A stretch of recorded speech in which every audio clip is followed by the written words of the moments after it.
നമുക്ക് ഇന്ന് പറയാനിരിക്കുന്നത് ഒരു സ്ഥലത്തെക്കുറിച്ചാണ്. അവിടെ ആർക്കും സുരക്ഷിതമായി തിരികെ വരാനാകില്ല. ആളുകൾ പോകുന്നു, പിന്നെ ആരും കണ്ടില്ല.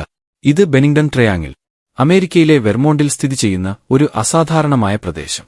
ബെനിംഗ്ടൺ, ഗ്ലാസ്റ്റൺബറി, വുഡ്ഫോർഡ്, സാമർസെറ്റ്, ഈ 4 പ്രദേശങ്ങൾ ഉൾപ്പെടുന്ന ഈ ത്രികോണം 1940 മുതൽ 1950 വരെ വളരെ സംശയാസ്പദമായ അനേകം ആളുകളുടെ അപ്രത്യക്ഷതയ്ക്കാണ് സാക്ഷ്യം വഹിച്ചത്. 1945 ഡിസംബർ, മിഥിൽ പൈർസൺ എന്ന യുവതി വനം വഴി യാത്ര ചെയ്യുന്നു.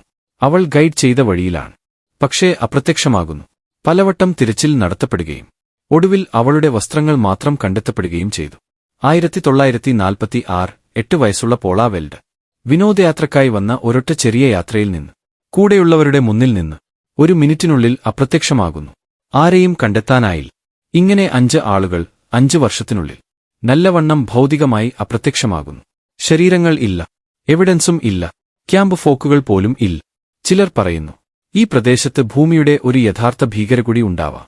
മറ്റു ചിലർ പറയുന്നത് ഇത് ഒരു പാരലൽ വേൾഡ് പ്രവേശൻ കവാടമാകാമോ. ശാസ്ത്രം ഇതുവരെ ഇതിന് ഉത്തരം പറയാൻ തയ്യാറായിട്ടില്ല. പക്ഷേ ഒരേയൊരു കാര്യത്തിൽ നമുക്ക് ഉറപ്പാക്കാനാകും, ഇത് യഥാർത്ഥത്തിൽ സംഭവിച്ചു. നിങ്ങൾക്ക് എന്താണ് ഈ ദുരൂഹതയെക്കുറിച്ച് അഭിപ്രായം? ഇത് ഒരു ടൈം ലൂപ്പാണോ, അല്ലെങ്കിൽ മനുഷ്യൻ മനസ്സിലാക്കാൻ കഴിയാത്ത മറ്റൊരു ശക്തിയുടെ കുത്തക? ഇവിടെ വരെയും ഒപ്പം നിന്നതിന് നന്ദി.